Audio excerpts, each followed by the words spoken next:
Americans preachers tell me that there is no sermon which is looked forward to with less enthusiasm than a sermon about sin.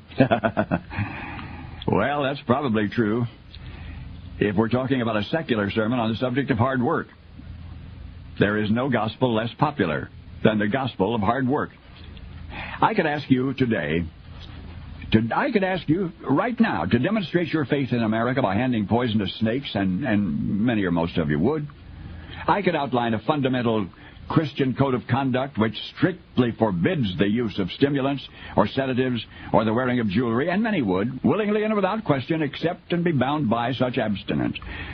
Our leaders could readily rally you to fight and die for your country, as they have many times, and you would even again.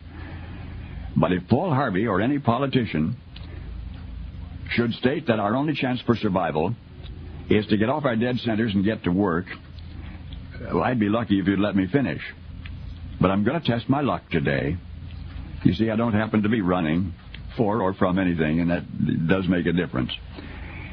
The pregnant skyline of America was set in place one brick at a time. Now, that represents a lot of calluses. America the Beautiful is not an accomplished fact guaranteed to remain intact. God shed His grace on thee, to be sure, but this was wasteland when God had it to Himself. He handed man a hoe and said, "You want another Eden? All right, earn it." And all that's necessary for the weeds to take over again is for you and me to lay down that hoe. Now, Americans, the problem is less acute today than it has been. We're on the right track right now. But if we sit down on that track, I'm afraid we're going to get run over.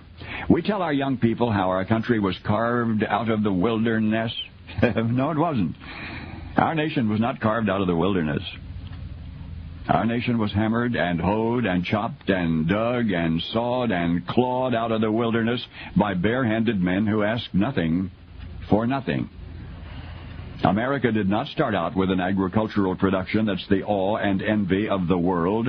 It was seeded first by sod-busting farmers who fought Indians and ranchers and cold and heat and drought and bugs and flood and one another. The fruited plain sprang forth from barren acres only after they had been watered with a lot of sweat.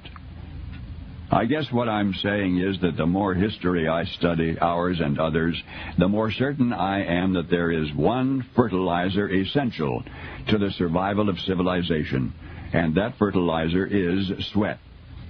And I don't mean perspiration. I mean the kind of steamy, streamy, salty sweat that's wrung from a man by hard physical work. Somehow, the sweat gets into the soil of a farm or a factory or a city or a state or a nation, and everything thereabouts grows tall and strong and tough enough to stand against any storm. But the day the sweat dries up, the soil dries up, and whole civilizations are buried in dust.